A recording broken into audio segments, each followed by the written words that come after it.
I think what really separates business owners, entrepreneurs in general, dude, is we're problem solvers, we're thinkers, but we're also big believers. And the struggles for me, honestly, were keeping up with the work. Nobody can get away. They can't get away with walking through that doorway, right? Of number one, belief, confidence, long hours, and teamwork. It's about the best version of you walking into the world and your community, wanting to be and impact everybody, man. You gotta be able to adapt and overcome and believe in who you are and what you're doing, right? And if you can have that confidence, the sky's the limit, honestly. And anybody can do it, but it takes hard work and dedication, and you have to be intentional. Not a toxic environment, man, but there are times Complicated situations, And being stressful. genuine. Yeah, stressful situations. So your income will never rise above your self-development. But because I want to be able to offer my clients a solution to any problem they have. Good afternoon, guys. Welcome to another episode of Success in Motion. We got a very special guest here today, Mike Hall. Now, this is where we try to discover the true grit, the true grind, and how really people are shaped and formed, man. So happy to have you, Mike. Mike is from Absolute Glass in Detail. It's been a pretty cool thing, man.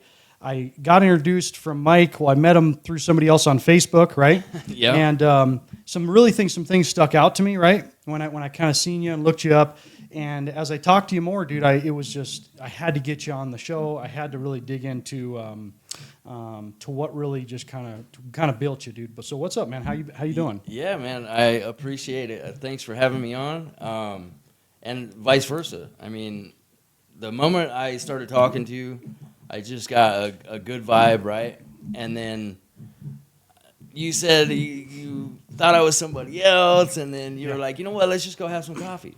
And so we did, right? Yes. And I mean, like we were just talking about before we started here, like an hour and a half, almost 2 hours went by, and we were like, oh man, what time is it? Right? So like when I meet people, the conversation just flows like that, right? Yeah. And there's no negativity, and it's all about, right, getting to know each other and building a positive long-term relationship that we can help each other.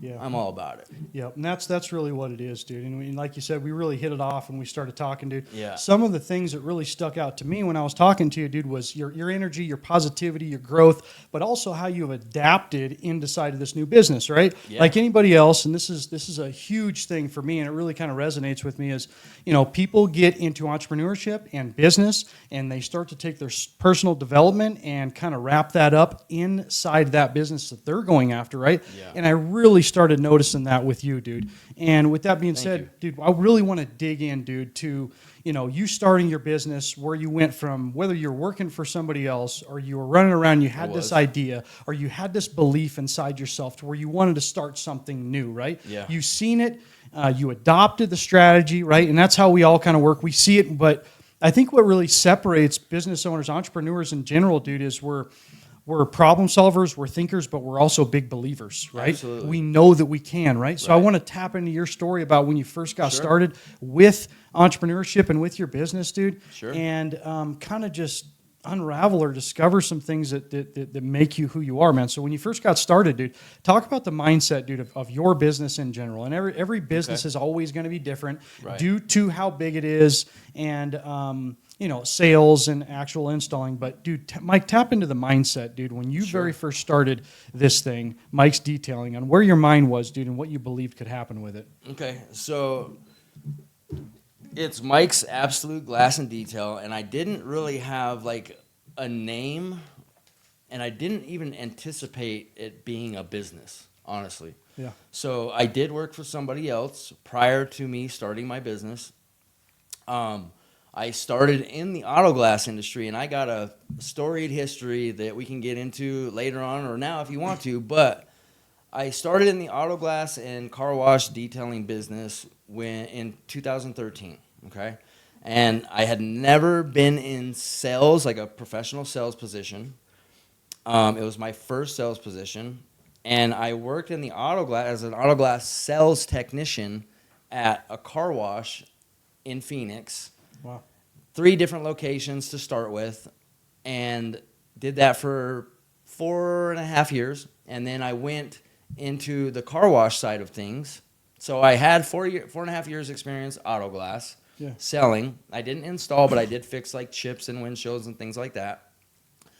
But I'm the type of person that when I like something and I believe in what I'm doing, I'm all in, right? So like I went deep, bro. Like I figured out every single different option that the vehicles had, what the different part numbers, how it would be installed. Like we would have installers come to the car wash and do installs at the car wash, and I would sit out there and I would just watch them.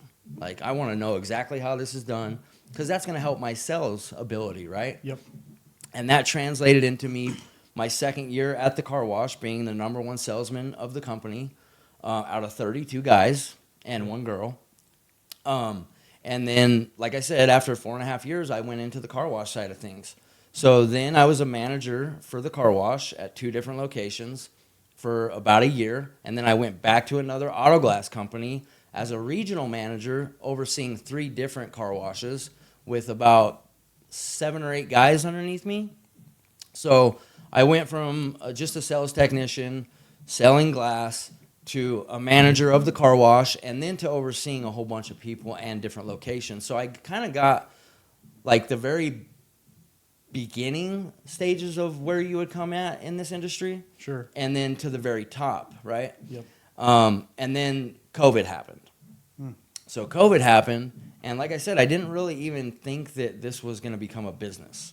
So COVID happened, and because no clients could come into the car wash, they pretty much laid everybody off. They let everybody go, and I was one of them.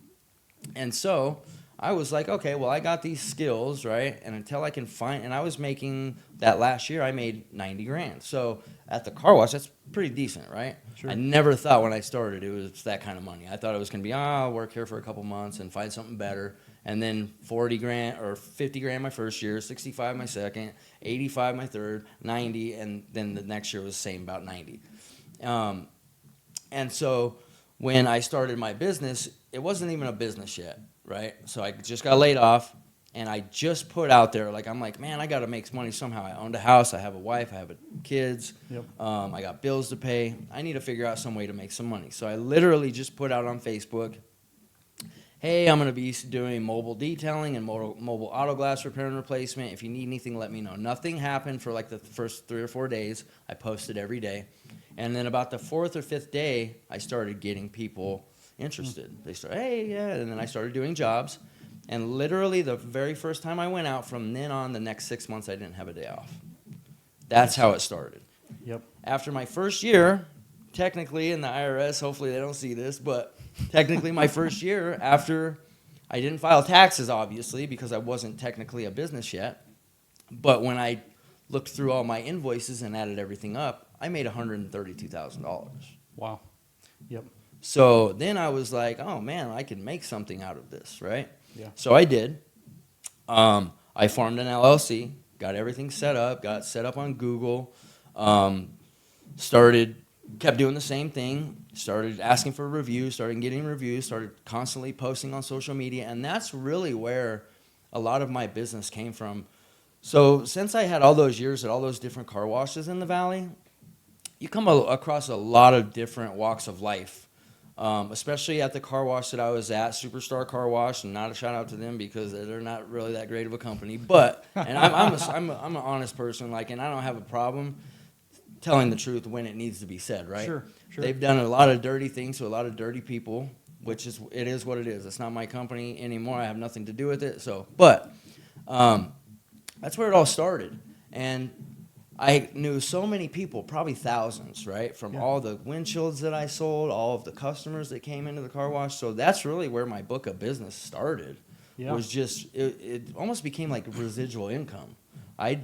After that first 6 months and that first year, I almost didn't even have to advertise anymore. That first year, I spent thousands upon thousands of dollars on advertising, Google, Yelp, Better Business Bureau, all kinds of different things. I tried Facebook ads, I tried Instagram ads, and I never really saw too much results from all of that money spent. So I stopped, but my phone kept ringing. My phone kept ringing. My phone kept ringing. Now here we are. That was in 2020. When I formed the LLC was June 15th of 2021. So 4 years technically later as a legitimate business. And now I have myself doing most of the detailing. I have 3 other subcontractors that when I need them for detailing, they're there. I have 3 auto glass subcontractors that do most of the installs for me. I have 1 paint protection film company that I sub out all of my paint protection film to. I have 2 tinters that I do all of the window tinting with that are also subcontractors. Me, myself, and my wife are the only 2 employees on the books as of right now. I've tried employees, but I haven't had much luck with W-2'd employees. Sure. So I try to keep everything as 1099 subcontractors, and it just works out better that way. Yeah. Less overhead. I don't have a shop. We're mobile for pretty much everything, and because I sub out the other services, those people have shops, and they provide all their own insurance and all of that, which I'm on, right? So it just works out that way. And so now here we are, and we got all this. We do auto glass, we do detailing, we do tint, we do paint protection film, so on and so forth, right? Right. And it's just a blessing. The mindset, honestly, was I knew I could do it, but, just like everybody probably, you're nervous in the beginning, right? Like, man, is this really going to work, right? And it seemed like I was, maybe because of all the bills and family and cost of product for detailing, like, detailing products are getting pretty expensive. So I didn't really realize that I made that much money in that first year until I really went over all the invoices and added everything up, right? Right. How much, I didn't keep track of how much was profit and how much was loss and what was used to chemical and payouts and blah, blah, blah. But I just know that that was the amount that I made and that I could make something out of that. And that was what gave me the confidence to continue it, right? And so I formed the LLC, and here we are today, and like things are great. We're not huge, but it's enough to pay the bills. It's enough to live a comfortable life. Yep. It's enough to help others, because I'm really big in that.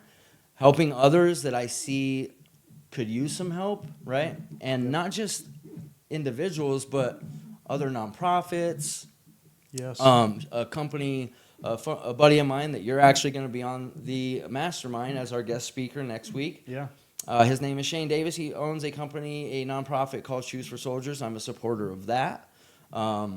There's a school called Imagine Schools. It's a traditional school, but it's a smaller school. They have 7 locations in the valley, and I support them big time. I don't do a lot of work for them, haven't done a lot of work for them this year, but last year it was nonstop, and I give them a huge discounted rate. Yeah. Because it's just my way of giving back to the community to help others. You know what I see, and this whole thing is so beautiful, man. I love it. I love that I'm sitting here having a discussion with you, because for all the people that are listening to this right now, right, or watching these short videos of me and Mike, it's when you have this beautiful idea, right, and it turns in from just maybe a small hustle to a dream and an idea. Yeah. You have to fail forward, right? Yes. You really, really do. And everybody's going to be able to say, hey, well, that 9 to 5 could be a little bit more safe bet.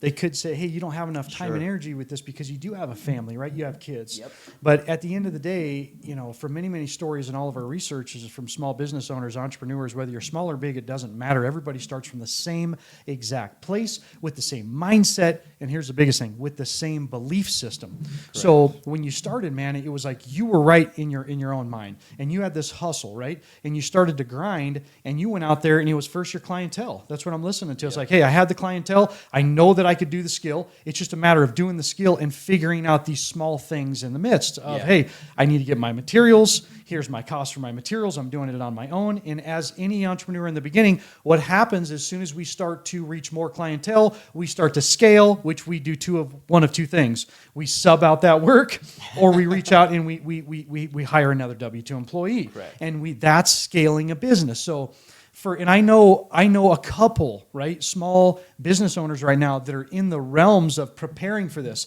I'm saving enough money. I'm waiting for the right jump. I'm doing all this. And it's never going to work that way. It's the mindset of, hey, I have this belief. I want to start my own business. I want to jump inside of this, and I need to have the belief. But as we fast forward, what you were just talking about, Mike, was you believed in yourself, but you started to realize things along the way, right? Which Correct. was networking, and not only Absolutely. networking, but the Facebook, right? And referral-based things on Yes. making sure that you're satisfying your customers, doing a superior job, right? And I know Mike, dude, he's already done a couple of my vehicles. He told me it was going to take 2 hours. He spent 3.5 hours on them. He goes above and beyond, right? Yeah. And that's the type of things when we're really working with our customers to go above and beyond that. But I do want to talk about this right now because I know it's interesting to me and many other people, dude. It's very interesting to them.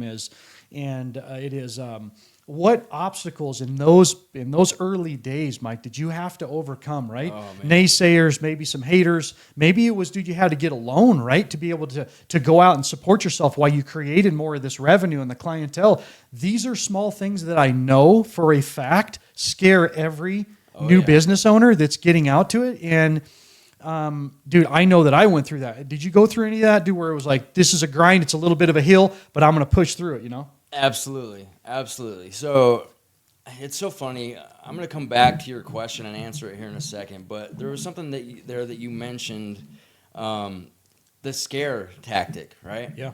So I was just up at, and I'm sure you saw it on Facebook, but I was just up at a church retreat, and I'm a big believer in Jesus Christ, and I'm saved again, and I've been baptized. And so I was up at a church retreat in Williams up here, and I was just talking to a guy who said those exact things that you just said. He said, well, I've been trying, because he asked me what I did, and I told him.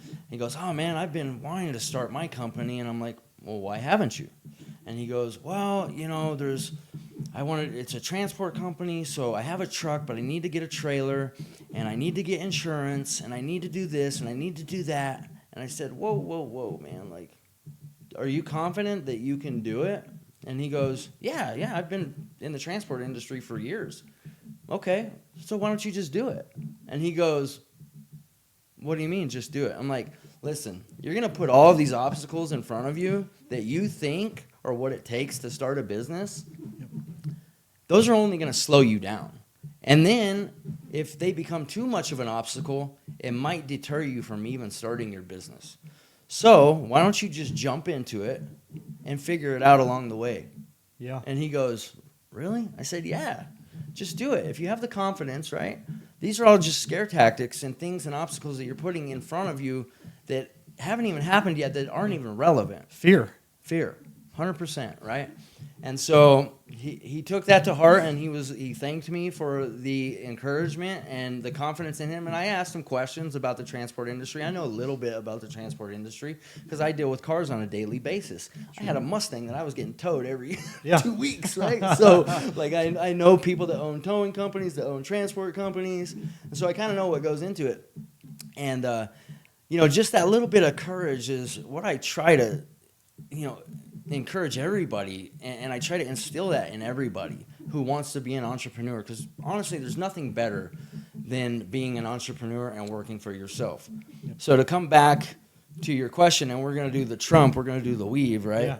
Yeah. So we're going to do the weave and come back to your question. And the struggles for me, honestly, were keeping up with the work, right? Like I had so much work in the first few years that it was stressing me out, right? So not just the family, not just, the bills and the cars and the house and my daughter and my sons and all of that, right? I was literally, like you said, and I have a tendency, and I need to probably get better at this, but I just can't help myself. When I see something needs to be done and I'm at a client's house, even if it's something, as long as it's not something crazy, right? But if it's something small that I can handle in 20 minutes, even though they didn't pay for it, I'm just going to do it. Yep. That's my mindset when it comes to above and beyond, like what you were talking about. That's why I feel like that my phone just rings and rings and rings and rings, where I don't pay for advertising right now. And I haven't. I spent money in the first 2 years on advertising, and it didn't really work out. But right now, I don't spend money on advertising. I do all of my own posting on social media. Here and there, I'll have somebody make a video for me or something. If I meet them and they're a good person and they want to make some videos for me, sure. But for the most part, I do all of that. So all of that work has really been my struggle. And I probably need to get better at the delegation, right? Yeah. And finding people to do all of that for me. But just like what with the recalibration system that we just purchased, right? That's a huge investment. It was $11,900, right? For a small business like me to have that kind of cash flow, plus be able to have enough left over to continue to buy parts for windshield replacements and pay technicians to go do the jobs, buy detail products. I use only DI water that I don't supply myself. I have to go buy that, right? All the detail products, pads, compounds, clay treatment products, and things of that nature, ceramic coatings, all that stuff costs money, right? So I have to have a certain amount of money left in the bank in order to keep the business going. So a company for me that's kind of small, to be able to come up with that kind of money to buy that system is a lot, right? But we just did that. We were able to do that. We had an investor help us, which is cool. I haven't had to take out any loans yet, like what you were talking about. So I haven't gotten to that struggle yet, but I'm sure that will come, right? Yeah. Well, I guess I can't say that because I just did take out a Yeah. $80,000 loan on this truck that I just bought. So, Sure. so that's for the business, right? Sure. So I just bought a 2025 Toyota Tundra TRD 4-wheel drive, twin turbo V. It's a very nice truck, fully loaded, leather, everything you can think of. But those are things just that I look at as part of the business, right? Yep. So the struggles, it's really been trying to keep up with the work. I'm really good with numbers, math, so the ins and the outs and the accounting, I can, at the amount of business that we do now, I can do it myself. But I'm working 15, 16, 17 hours a day. Yeah. To be honest with you. Yep. And like I said, I could, and I probably should, find an accountant and have them do all of that. But right now, we're making 15,000 or less, about 20,000 or less a month. So that's not a huge amount to where I can't handle it yet. Right. So I don't feel it's necessary for me to put that money paying an accountant, right, for under 200 grand a month or a year, right? Yeah. So once I scale and I get above that, then of course, then I'll definitely not want to be dealing with that, and I'll give it to somebody else to deal with. Yeah. But for right now, the time being, I'm good with it, right? Yes. So that's really just been the struggles. I'm really good at building relationships with people. As you can see, I'm a talker. So Yes. So I'm good at sales, right? And because I got the sales background, it's easy for me to sell. I can talk to people all day long on the phone. I don't have a problem with that. I can take rejection without it bothering me. And I try to teach my subcontractors the same thing. But yeah, that's really only been the struggles, is those little things for me. Dude, I love it because as you're talking, I'm thinking to myself, as people walk through business, new time business owner, entrepreneur, walking forward, it's always fear-based, right? We talk about fear. Well, what if this doesn't work? Well, hold on, I have kids. I have 2 kids. I have a young kid. I have this, or maybe me and my husband are doing it together, or me and my wife are doing it together, and we need to split up. She needs to do back-end work, right? Which is maybe estimates, maybe it's QuickBooks stuff, maybe stuff like that. I'm out in the field.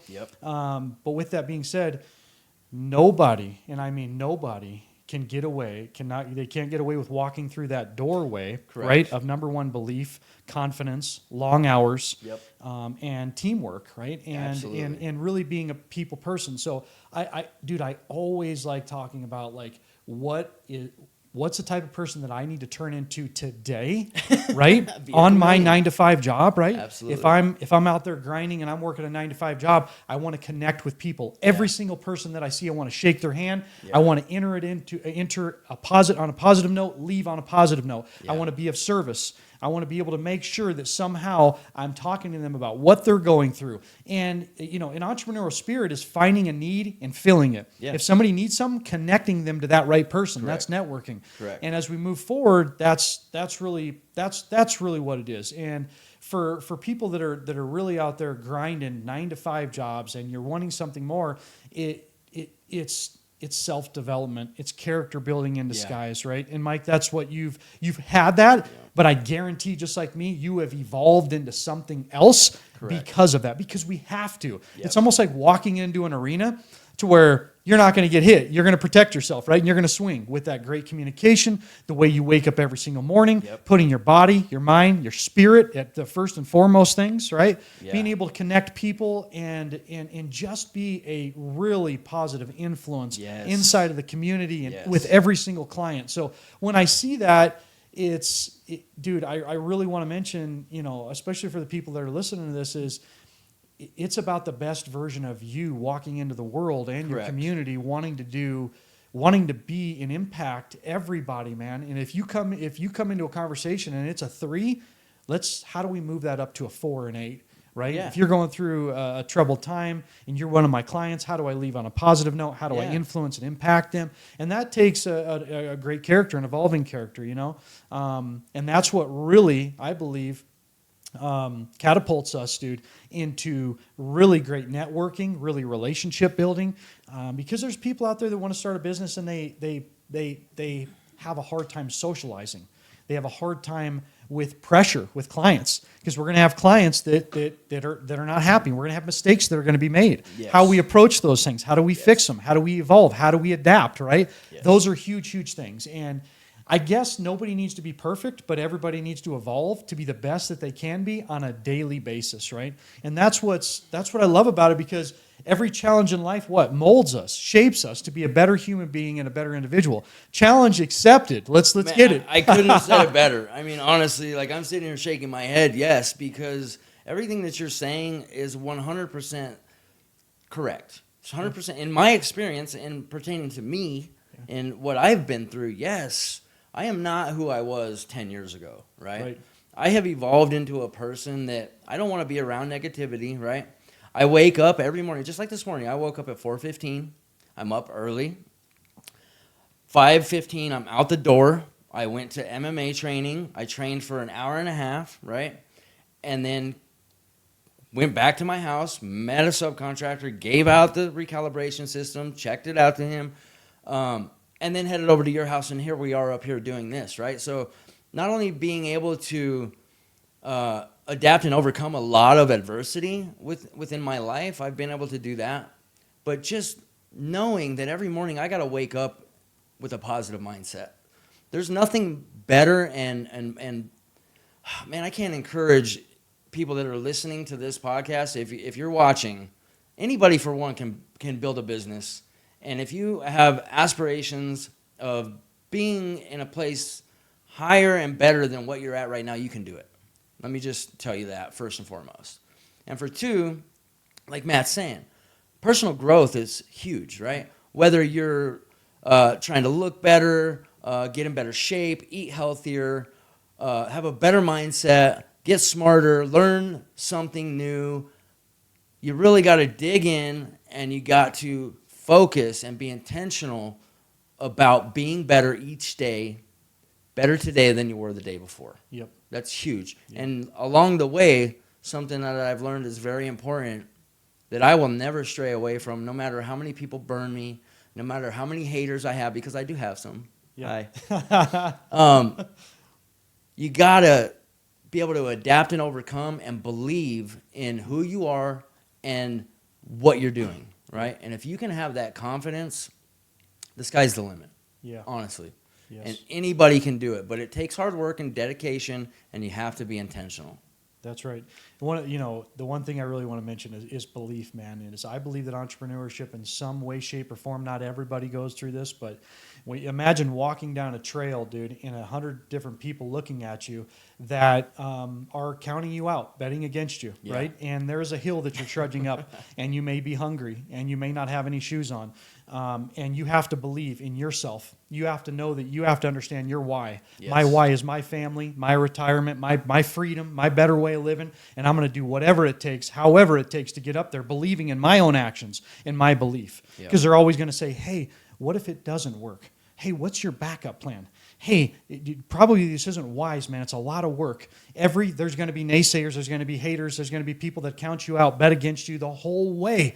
But the most satisfying thing in the world is to know that you set your mind to something and you fulfilled that in a fraction of the time because you overcompensated. Yep. That's a beautiful thing. And I know that we've both been there, Mike, and that's the message that we really want to give anybody that's thinking about, hey, I want to start my own thing. But with that being said, I want to talk about people in influence, right? We know along the way when we start this, we have to fill our tanks up with things. And Mike, you've really went over with how, your body, your mind, your spirit, linking those together, dude. How you've changed through entrepreneurship with huge problem solvings, right, when you scale your company.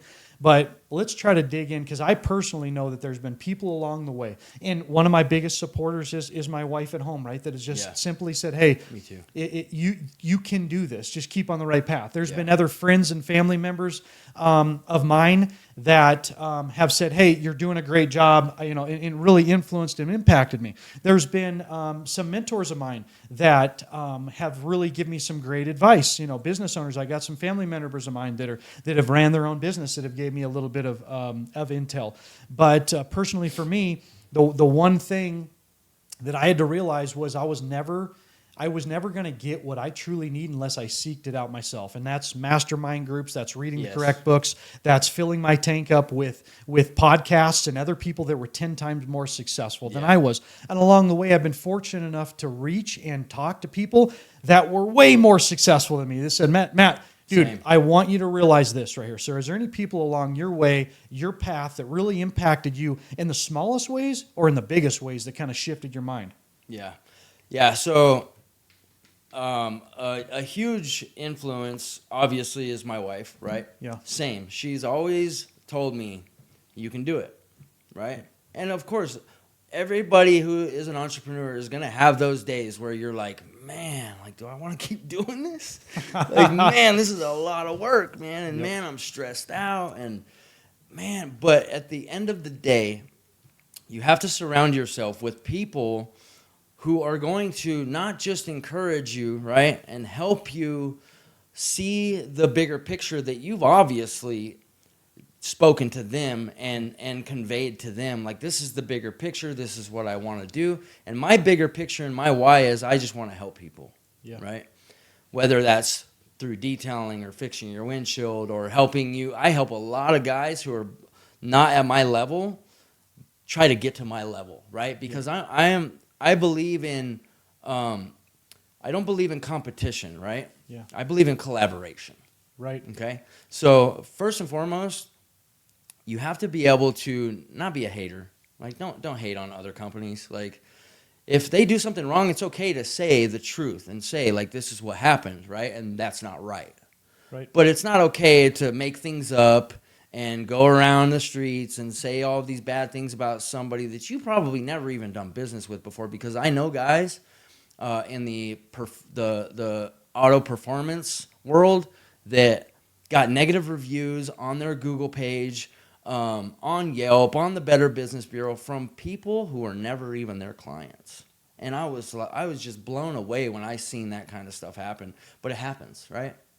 But you got to surround yourself with people who are going to help you stay positive when you have those moments of doubt, because it is going to happen. I have my moments of doubt, but I got my wife, right, first and foremost, and she's there all the time. She's a text away. She's a phone call away. My daughter, she's young, but man, she's so smart, and she inspires me and tells me, Daddy, you can do it. You can do it. You can do it, right? Yeah. But I also have other people, like you said, mentors. I got my buddy Steve West. Shout out to Steve West. He's a real estate agent. If you guys need a house, reach out to Steve. But he's also a professional arm wrestler, and he was my first boss in the auto glass industry at that car wash. And he is just such a positive dude, man. Like, there's not much that can get him into a bad mindset, right? He does sometimes have a temper, right? But all of us guys can sometimes have a temper, right? And especially when you're as competitive as he is, and I get that. So that's not a big deal. But the main thing is that he always brings it back to positivity, right? Like you said, he'll never leave a conversation negative. He'll never enter a conversation negative, right? So him and my buddy Pat Boris, who owns Anytime Auto Glass, another auto glass company, was also my boss from back then. What's up, Pat? If you see this, another great influencer of mine. Those two are like my best friends, honestly, on this earth right now. Besides my wife and my immediate family, my mom and my sisters. My mom and my sisters have also been huge influencers of me and helped me along the way. Great positivity from all of them. But building the relationships and seeking out people, like you said, who are more successful than I am, right? Yep. I constantly am trying to surround myself. You're way more successful than I am, right? And I want to learn from you, right? Like I see the way you talk, the way you carry yourself, the way you talk to other people, and I watch your posts, and I've seen 2 podcasts already, and the way that you handle questions, tough questions too, Sure. not just the easy ones, but it's the way that you treat others, man, that really sets you apart from other people, and I really appreciate that. Yep. I honestly do, Matt. Like, you don't know how many people I've encountered that they're nothing but negative, and they want to just burn the building down, and I'm Yes. like, hey, man, like, I gotta go. See ya. Yes. You know, because I just am past that, man. I feel like that is immature for one, right? And for two, you're not gonna get anything out of being negative, man. Like, you're gonna get more honey, more bees with honey than you are with vinegar. That's an old saying that goes way back, and I'm a true believer in that, right? Yes. So I've constantly, and I used to be very negative a long time ago. If you want to get into that story, man, like I've done a lot of prison time here. I've been out since 2013. That's when I first started in all of this stuff. But I'm also in recovery, right? So huge shout out to all the sober people out there.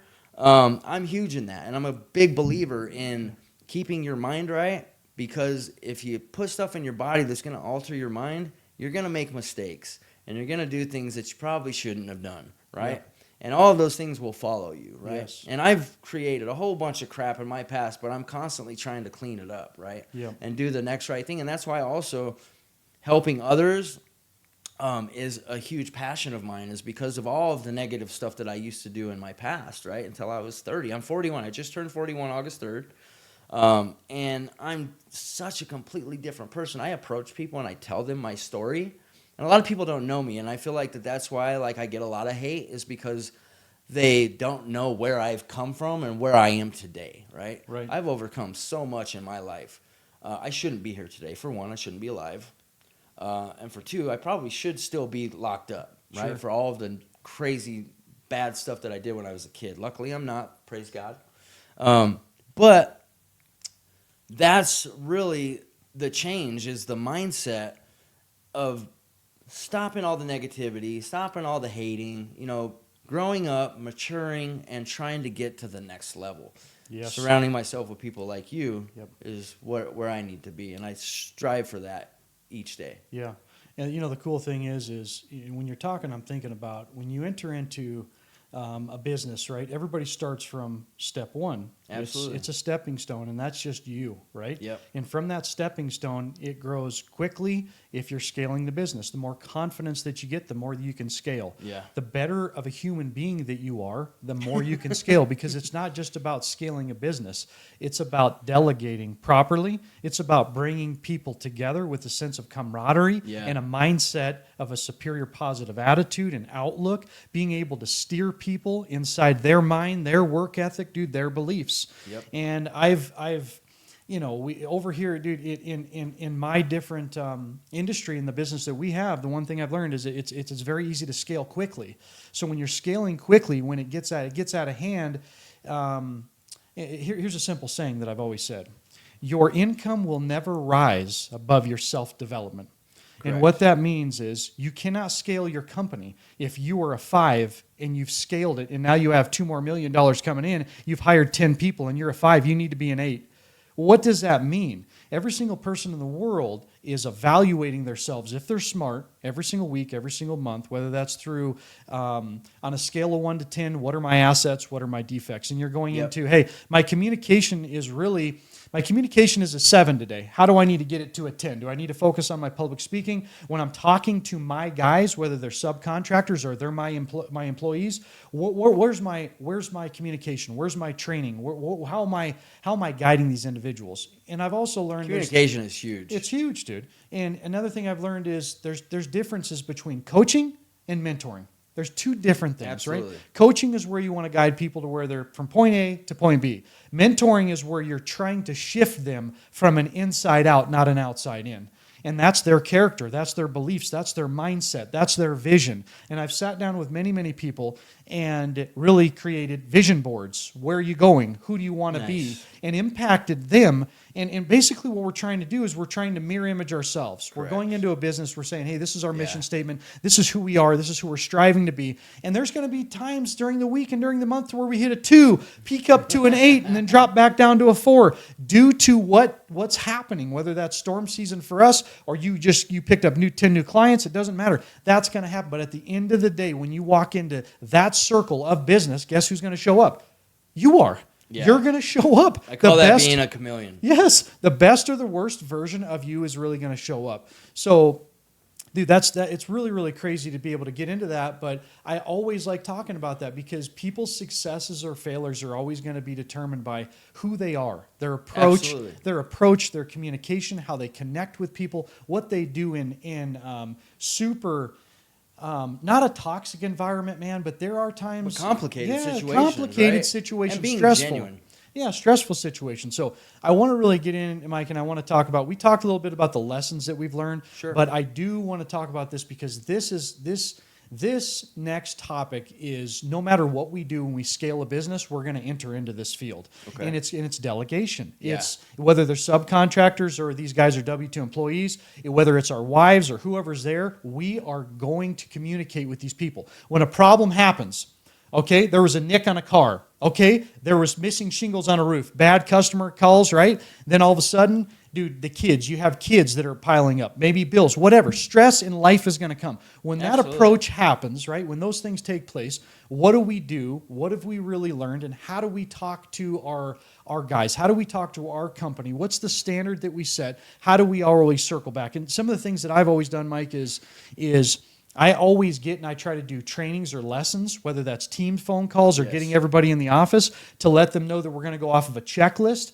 right, which is an evaluation. How are we treating our clients? Scale of 1 to 10. Does anybody in the room have anything to do, have any comments or concerns about this? And some people come in and they say, hey, listen, I kind of got over stressed out. I kind of snapped at a customer. I know that's unacceptable. I know I can do better. But as business owners, we're holding these guys accountable to do that. You have to. And the one thing I've always seen is people love that. People love it because we're in the business of wanting to strive for better. Yeah. So is there any lessons that you see in the position that you're in to be able to guide these people, whether they're subcontractors, through their attitudes, through lessons, or be able to say, hey, I just want to stop everybody and let them know, hey, let's go into this week and really kill it. Whatever problems arise, we're going to do the best that we possibly can. Because whether you got 1 employee or you got 50, there's no choice. We have to do that to create that atmosphere, Yeah, that's a great question, honestly. So typically what I like to do is when I'm hiring somebody or I'm bringing on another subcontractor is I will vet them, right? And what I mean by vetting them is I will watch them from afar, right? For 1, 2, 3, 4 months. Sometimes I've watched guys for 6 months before bringing them on or approaching them, or if they've approached me first, letting them come on the team, right? Yeah. And because I deal primarily with subcontractors, they're not technically my employees, but when they're out there and they're servicing my customers, they are expected to hold themselves at a certain standard, which is Mike's absolute glass and details standard. Yep. Okay? So not to say that I'm better than anybody else, right? But they need to show up. They need to communicate. They need to let their client know they're 30 minutes out. Here's my ETA. We'll be there shortly. Do you have any questions?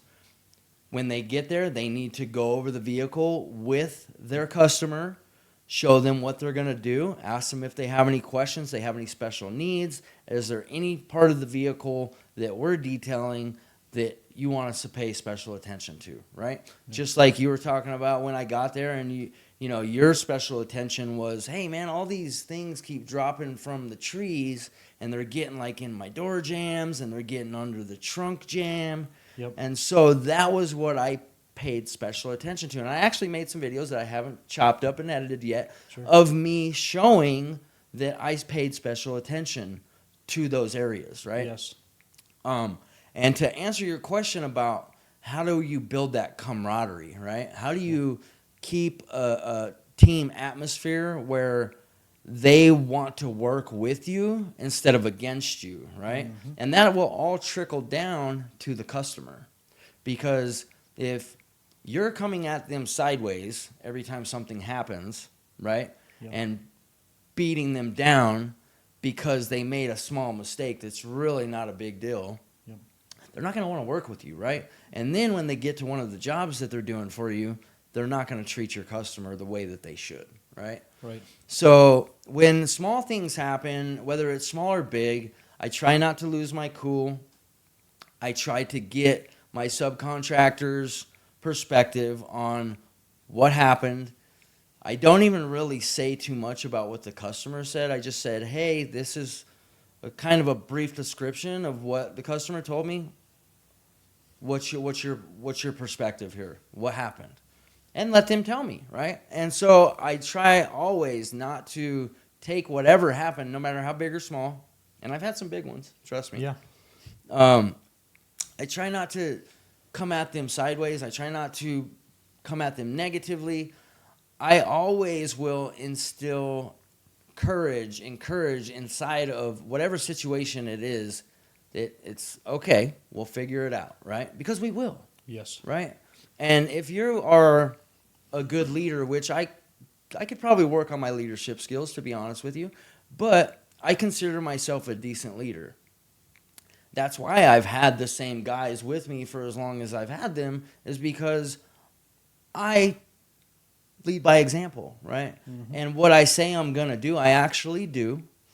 And I don't tell them I'm going to do something and then not follow through with it. And they notice that. People are watching, right? So I try not to come at them too negatively, right? I try to encourage them that things are going to be okay. And I really listen when they have an issue, right? Right. I don't, if they come to me with something, I'm not just like, oh, yeah, okay. I really will sit down and I'll have a conversation with them, an adult conversation with them, which some of the younger generation, they don't really know how to have yet. But it's about, like you said, helping them get to the next level, right? Also, what I wanted to kind of mention with that question that you asked is, you mentioned about knowing what situation you're walking into, mm-hmm, and where you should be, if you should be at a 2 or if you should be at an 8. And that's what I said, what I call a chameleon, right? And you can do this with customers. You can do this with people on your team. You can do this with other business owners who you've met, who you're trying to build relationships with. If you can build yourself to where I can go and I can talk to somebody that's a transient on the streets, yep, that's never had a job, that doesn't know anything about normal life, and I can literally have a 20 or 30-minute conversation with them, right? I can relate with them because I've almost been there, right? Yes. But I can also walk up to somebody who I have friends who are multi-millionaires, and I can have a 20 or 30 or an hour-long conversation with them, yeah, because I've done these personal self-growth things that I'm talking about, books and podcasts and networking events, and I run a mastermind event, and all these different things. I've been in a BNI chapter. There's companies, HVAC companies, that are $100 million companies that I can sit there and have a conversation with the business owner, yep, because I've developed myself, right? And the important thing that I'm trying to say here, the weave again, Yeah. is I love that, dude, when he says that. Because it's so true. Like, you're going to have conversations where, you know, you're going to get to a point and then you're going to jump off over here and then you're going to come back to the point, right? I love it. And I do that all the time. And it's so funny. The first time I saw him say that, I was like, man, I do that exact thing. But coming back to your point, is you got to know what situation you're walking into, right? Mm-hmm. So am I going to come in as a number 2, or am I going to come in on my A game, right, and I'm a 10? Or I'm going to be kind of relaxed. You have to know your customer, you have to know your team, you have to know the situation that you're walking into, and you have to be able to adapt according to the situation that you're walking into. And that's powerful. That right there is not an easy. Like that's not easy. That's man. That's a skill form right here. And I'll tell you right now. And it takes a long time to get there. Yes, dude. The one, you know how I got really good at that is sales, dude. Yes. Sales, to where I was going, and it was door-to-door sales. Yeah, those are tough. Oh my goodness. And that's how I got to be a master at it. Yeah. And I didn't like it in the beginning. It was brutal, and then I got conditioned, and all of a sudden it was like I just love situations like that. But I too. Sorry, I don't mean to cut you off here, but I too felt really weird when I first started learning. Steve West was the one who kind of taught me the chameleon thing, and I was like, I felt fake. Like, man, I'm not being genuine here. But once you get it down to a science and you can dial it in and you can use your sincere attributes to help that situation be better, then it becomes genuine. Right. And you got to be a phenomenal communicator, because there are instances to where through customers and service, you want to be super nice, but you also want to stand firm, right? Correct. These are what my warranties are. This is the payment. This is what I will not do. Correct. That's not in my scope of work, because we know that there's customers out there that you sell a product, or maybe it's more like a service. You do a service for them, right? Yes. And the scope of work says this, but they want that done. And it's like, well, we're not getting into this. I need to be really firm with you. You've got to be a pro at navigating that, going back to paperwork, contracts, whatever. And that's, I think, is what really sharpens us. Yeah. There's no doubt. But it makes us a stronger communicator. Yeah. That's the real deal. And I love it. And that's where the relationship also too, to kind of piggyback off what you're saying, is that's where the relationships come into it too, where I love it, man. I love building relationships. Not just because I like people who are good people, but because I want to be able to offer my clients a solution to any problem they have, right? Yeah. That way, whenever there's a problem, and trust me, dude, I got customers calling me for the weirdest stuff, and I'm like, I don't do that, but I know somebody that you can trust, that I know on a personal level, that I can connect you with, and they will lead you in the right direction. Yep. And that's really when your phone will start ringing off the hook, and you won't really need to advertise, because they're always going, I'll just call Mike. He'll know where to send me. And I trust Mike, so I know he's not going to give me to somebody who he doesn't trust. And if he trusts them, then I can trust them. That's right. That's powerful. Huge. No, it's super huge, man. Yeah. With that being said, dude, I want to dive into the community events that you've done, right, since you've been going on. The BNI, not only that, the mastermind, because the powerful thing, not only in entrepreneurship, but just, I read this book a while back, dude, and talked about social equity, right? Okay. Talked about connecting with people, right? Okay. And when you're starting anything up, sometimes it's not about the money. I've seen a lot of people that have built a business, right? And they want to impact the community, but also in the startup costs, it's not about the startup costs, because you're starting slow. It's about the people that you know, right? So when you're in these masterminds, walk me through what that looked like. Walk me through the networking, who you've really met, how it's catapulted you forward, how it's really changed you, because that's a huge thing. Yeah. I don't really believe in I don't really believe in starting a business up and just kind of sitting there by yourself, right? It's not a shell type thing. You really got to open up. You do. And when you do, so many different opportunities come into play. And I believe that social activity, dude, is really what catapults us as well. It really kind of develops us, dude. Yeah. So I'm really into that, dude. When I met you, dude, it was like, oh my gosh, dude, you're into this mastermind thing. I'm like, dude, I love it. Yeah. Let's get in there. Let's meet people. Yes. That's where I feel alive. And I just talked about social Yeah. equity, you know what I mean? Yeah. Because there could be tons of money in my pocket, and I'm like, well, that's great. I'd go buy something, Right. right? But in reality, what it is I get to connect with you. I get to connect with other people. I feel so much more fulfilled when I'm of service too. and doing that. That's what it's about, dude. So, dude, talk to me a little bit about what that looks like, dude, and what you've learned inside those things. Okay. I've always been a relationship builder, right? Like in the beginning, it was probably from negative aspects of being codependent, honestly. But I've turned it into, I'm very independent now. But I've turned it into such just a beautiful thing that, like you said, it just fills me up, man. It just fills my cup. It gives me juice to get through the hard weeks, the hard days, the hard minutes sometimes. Yep. Because sometimes you can break it down into just minute by minute, hour by hour, right? Day by day.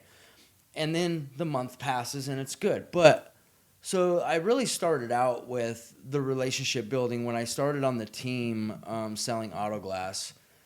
Right away, I was put into a leadership position. And it wasn't a huge leadership position, but I was the lead tech of every store that I went to. And I had to build relationships with the other teammates and set the standard, right? Yep. Now, when you're put in a leadership position, you got to be very mindful of how you conduct yourself, how you talk to people, how you treat people, how you walk around. You can't walk around with your head down looking at your feet. You can't, be dilly-dallying over here and effing off. You really got to be on your game, Yes. right?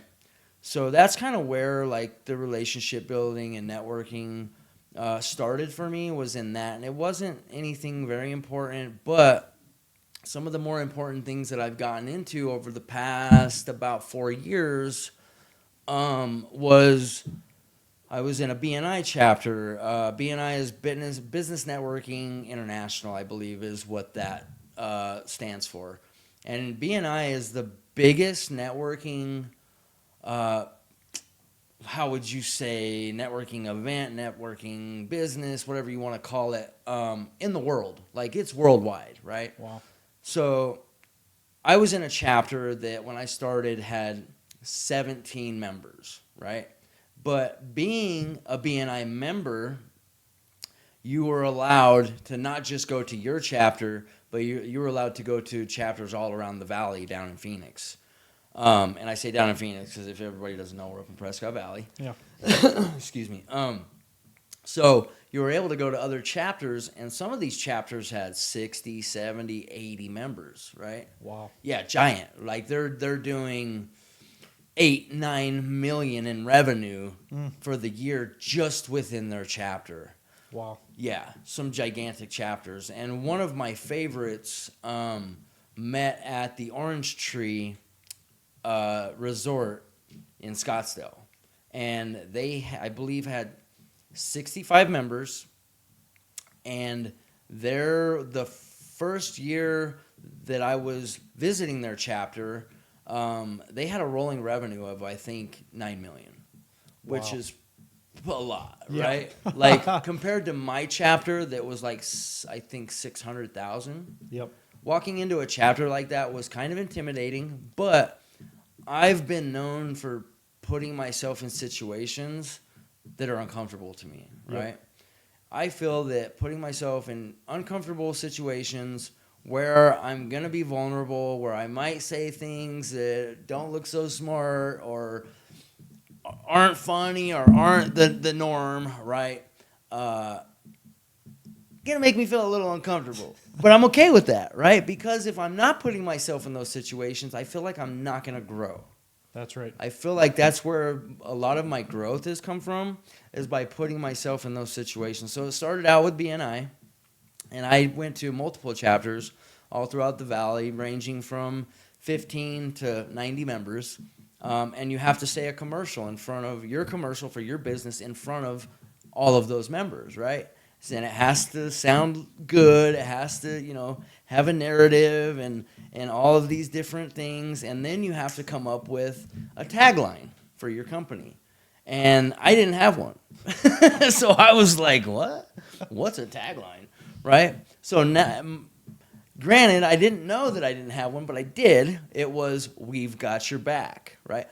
Technically, I changed it to revitalizing rides one life at a time because it tells people what I do within the tagline, whereas before, we've got your back didn't really do that. And I got that idea from a guy who I didn't have the greatest relationship with, but I still took his advice, and it was good advice, right? So it was BNI, and then I started going to different mastermind events around the valley and different networking events. And I've done that for the past, it's been like 3 years, I think now, where I've really gotten deep into it. And now, like I said earlier at the beginning of the podcast, me and Shane Davis run a mastermind event every other Wednesday at the Thirsty Lion at Desert Ridge in Scottsdale, North Scottsdale, down in the valley. And what that typically looks like is, we started off kind of good. Our first 3 events, we had like 25 people each event. And then it kind of slowed down a little bit, the sophomore slump type deal. And just like within being an entrepreneur, we had to make some changes and figure out like, why did it kind of slow down? And we figured out that people just don't want to hear our story every time that they come out, right? Yep. And that's understandable. Like, I'm not mad at anybody for not wanting to hear me talk about me every single time, right? I get that because I would go to events where it was the same person talking, and I'm like, oh, I've heard that 100 times already. On to the next one. And we didn't want people to move on to the next one. So what we did is we started implementing what we're going to be doing with you. Is that I came up with, hey, why don't we start having like guest speakers, other entrepreneurs in the valley, whether they're a little successful, they're just starting out, they're kind of successful, or they're very successful. Let's not discriminate, and let's get people in here that can share their story, that can share their struggles, and then open it up at the end of the event for the people who attended the event to ask the guest speaker some questions, right? And so far, that's been working out pretty good. There's been a few events where I get it. It's the middle of the day, 11:30 a.m. to 12:30 p.m. It's kind of in the middle of the day. It's in North Scottsdale, kind of away from some of the people that we attract. That some of the events have only a few people have showed up, and that's okay. No big deal. But most of our events, we still attract 12, 15, 18 people. And that's a big enough crowd to where you can influence people and show, not just influence them, but show them who you truly are, right? Because we're going to talk, we're going to introduce ourselves. And that's kind of basically the way that it looks is when you get to the mastermind, you're going to come in, everybody's going to be there. And me and Shane are going to stand up and we're going to introduce ourselves, who we are, our business, and what this mastermind is about. And then we're going to say, by the way, our guest speaker today is Matt Langford with Valor Contracting. Let's go around the room and everybody gets a chance to introduce themselves, who they are, what their business is, and just a couple of things about themselves so the room can know who you are.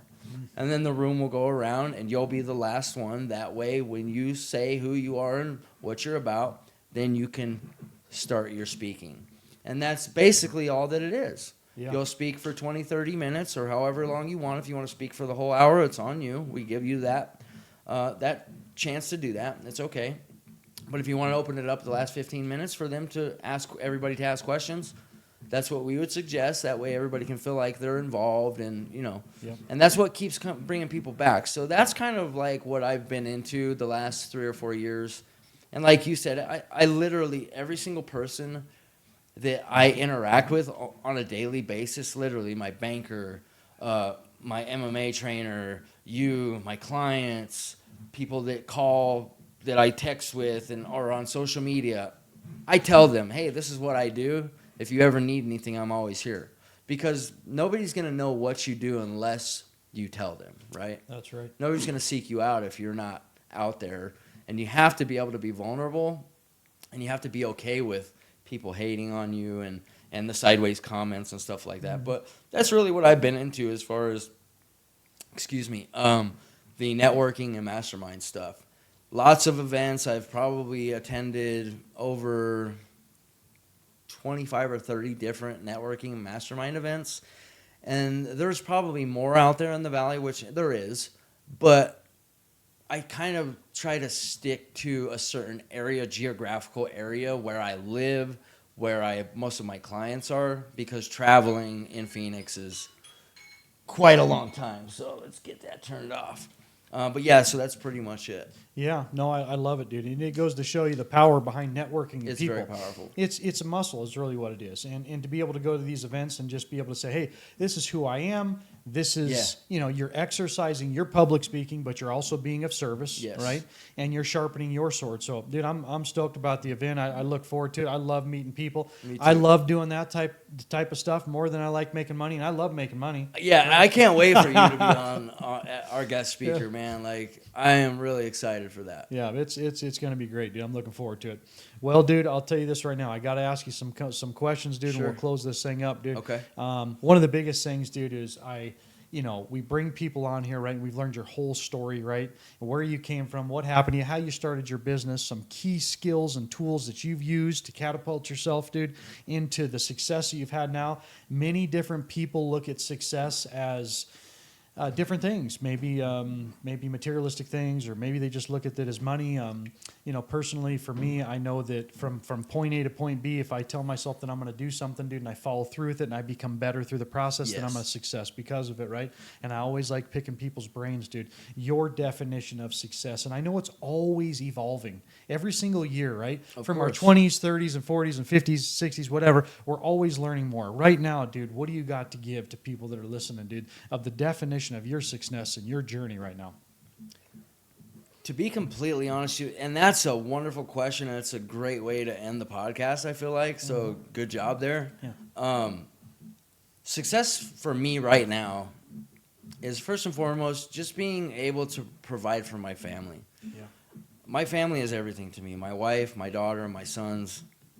Being able to provide them a life where they're comfortable, where when we need something, they don't have to worry about, or can we get that? Or are we going to be able to survive? That's huge for me, right?